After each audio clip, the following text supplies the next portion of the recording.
So earlier this summer, I tried 75 Booked, which is a reading challenge where you read an hour and a half every day for 75 days. And I didn't make it all the way through the challenge, but I did come away with some thoughts and some maybe ideas about how to approach other reading challenges in the future, especially big ones. And it definitely put a different spin on my own reading habits that I hadn't really known about myself. So I kind of just wanted to address it and make a tips and tricks list for anyone else that's planning on undertaking a large reading challenge, because my biggest takeaway is that you need to go in with a plan. Point number one is that you should know what you're planning to read. And I am a mood reader, so that's kind of difficult, but I feel like you need to have a plan of at least a TBR list in your mind of these are the things that I'm going to pick from, so that too much time doesn't elapse between finishing reading one book and starting reading another, because obviously you're supposed to still be reading an hour and a half every day.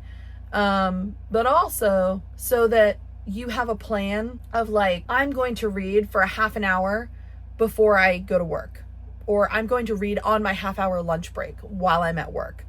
I am going to read an audiobook while I am driving in my car for 30 minutes or for 45 minutes or for whatever amount of time it takes. I'm going to read an ebook of whatever I'm reading on the train while I commute. I'm going to listen to an audiobook before I go to bed for 20 minutes. Somewhere in your plans before starting the reading challenge, you need to look at your life and assess when you're realistically going to sit down for an hour and a half or for an hour or for 45 minutes and read. Because if you just say, oh yeah, I'm going to read for an hour and a half every day, like, okay, but girl, when? Like, when are you going to read for an hour and a half? So with 75 Booked, you're supposed to read for 45 minutes twice a day, and it's supposed to be two different chunks, one of which is supposed to be outside of your bed. I don't care about that rule. Read wherever you want. Read upside down in your shower. Do whatever it is that you want to do.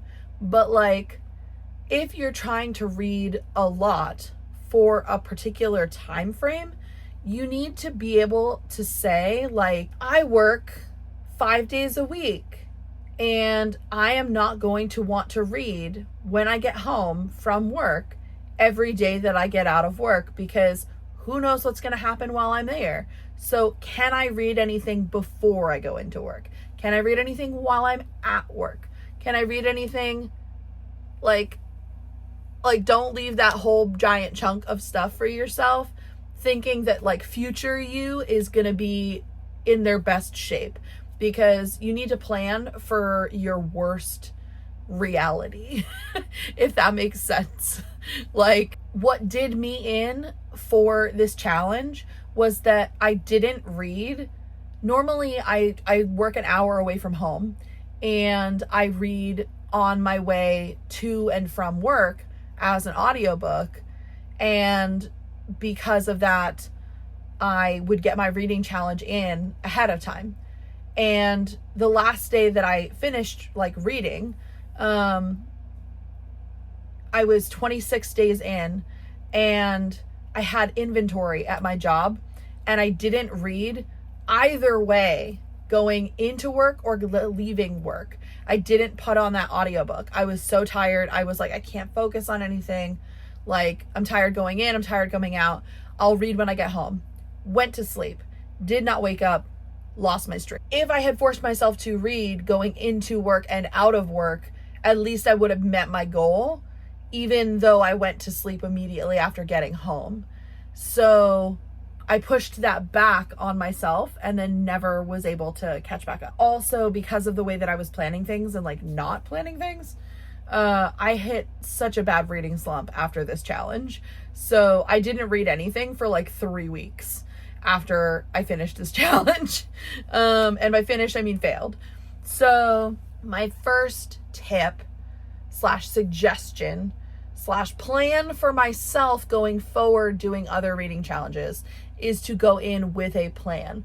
What are you going to read? When are you going to read it? My next takeaway is that until you hit that goal each day, every moment counts. Every moment is an opportunity. So if you are going to read an hour and a half every day, you can be reading for 10 minutes when you first get up in the morning as an ebook on your phone. You can read while you're brushing your teeth with an audiobook, or when you're in the shower with an audiobook, or while you're cooking dinner with an audiobook. Or you can be like reading in bed as just like calming whatever with like a physical book or an audiobook or an ebook or all of the books. Like, you have all of these little pockets of time that you don't realize. Like, make it a plan. Every time when you sit down to eat dinner, you're going to put on an audiobook. Okay, cool. A, you've made a plan, and B, like, you are taking advantage of time that otherwise isn't really being used. And it just chips a little away from whatever your larger goal is for the day. That is so helpful. Getting to the end of the day and being like, oh, I only have to read for 20 more minutes. I'm exhausted, but I can make it through 20 minutes is so much better than getting to the end of the day and being like, haven't started reading yet. It's 9:30 and I have to read for an hour and a half. Sucks to suck. Hope you're really engaged in that book and you don't want to go to sleep and you don't fall asleep in front of your book. Like, have a plan.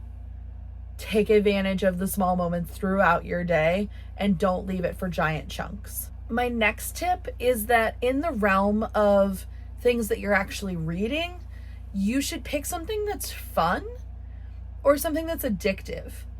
And maybe that is you pick an author that you really like and you're like, I'm going to read through their backlist. Or you pick books that you want to reread and that you already know that you love, and you're just going back to spend time with those characters or time with those places. Or you pick something that's really wild and sounds like a crazy good time.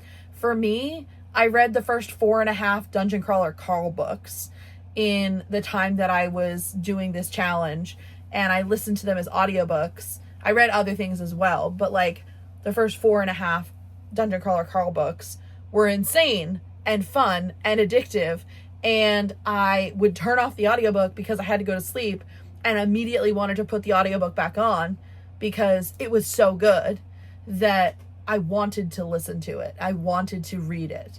So pick something that you're going to be invested in, that you want to read, not something that you think you should read.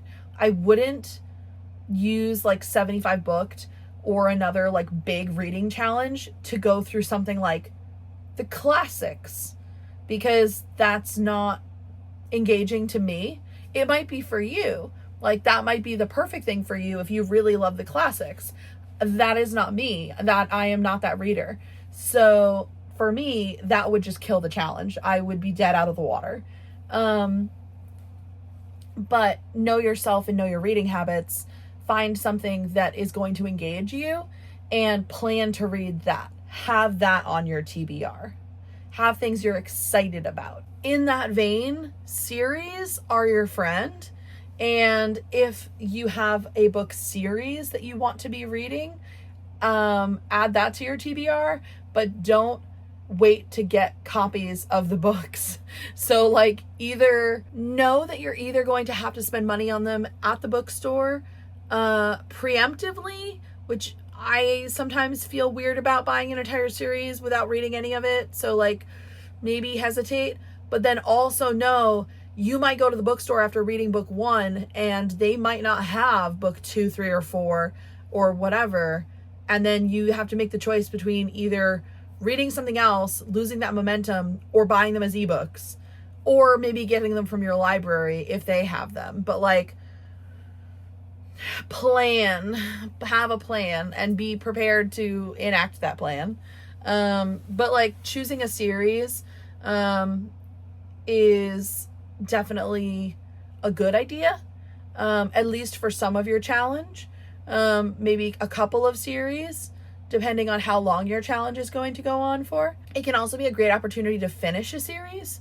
If you've read book 1, but you have books like 2 through 6 or whatever that you need to finish, or you've been thinking about finishing, like maybe now's the time to do it while you're doing something like 75 Booked or some other kind of reading challenge. My last recommendation is audiobooks are your friend because they take advantage of all of the time that you cannot be physically looking at a book, and they allow you to read. And you might be saying, I hate audiobooks. And that's cool. Some people are just not meant for audiobooks. But might I say as well that it might just be the audiobooks that you have been listening to and not audiobooks in general, because they are not all created equal. And there are some audiobooks that, like, it doesn't matter that I love the audio, like I love the book itself, I hate the audio. The Court of Thorns and Roses series, I hate the audiobooks for them. Do I love the book series? Yes. Hate the audiobooks. I don't like that individual narrator. Don't know, there's nothing wrong with her, just like she is very boring to me, even though I like the books. Can't stand it. The narrator for the Cruel Prince series by Holly Black, peak. Love that narrator. I listen to those books over and over and over again, and it's not just that, oh, I really love the books, it's because I love listening to the narrator. Same thing for the narrator of Dungeon Crawler Carl. Fucking amazing narrator. Like, you shouldn't read those books physically. You should read them as an audiobook because it's a better storytelling, like, device than just reading them physically. Like, it enhances the story by listening to the audiobook. And it just depends on what you're reading, right? Like, audiobooks can just be a audio representation of the book, or they can be more than that. A great example is all of the graphic audio books where they add sound effects to the book. So like if someone's running in water, you hear water splashing, or if they're on a rooftop, you hear wind whistling, like that kind of stuff. Graphic audio is great. There are also plenty of books with enormous casts. So like the audiobook for Daisy Jones and the Six has like 44 or 45 narrators or something crazy like that. Like, it's like a huge list of narrators. I don't even remember how many. I could be very wrong, but it's like a lot. Regardless of how many it is, it's a lot of people because they have a different actor for every single character, and there are that many actors and that many characters in the book. So like, not all audiobooks are created equal. Try something new. And don't just look up, is this a good book? Look up, is this a good audiobook, as you are making your TBR, making your plan. You can listen to the first like 5 minutes of an audiobook with Audible before you actually buy it. So you can give yourself that time to like see, hey, is this going to be a good one for me? Or is this going to be one that I should maybe read physically? Or should I pick something else completely? Like, make a plan. Those are my tips and tricks for things like 75 Booked or other reading challenges. If you have suggestions, please leave them down below, because I'm about to undertake another enormous reading challenge that's going to last me about 2 months in the next video that I post. So if you have suggestions for other things that can help make reading challenges easier, I will happily take that information. But I hope that this helps someone just make a plan, get something in your mind of how you're going to undertake your next reading challenge. And if that happens to be 75 Booked, I wish you all of the best. You should probably hydrate more than I did, because I definitely didn't hydrate anywhere near as much as they say you should. And yeah, I hope you have a great reading time, and I hope that you enjoy your reading, whatever you're reading at the moment. So I will see you in the next video, which will be a challenge video. And yeah, wish me luck. Bye, guys.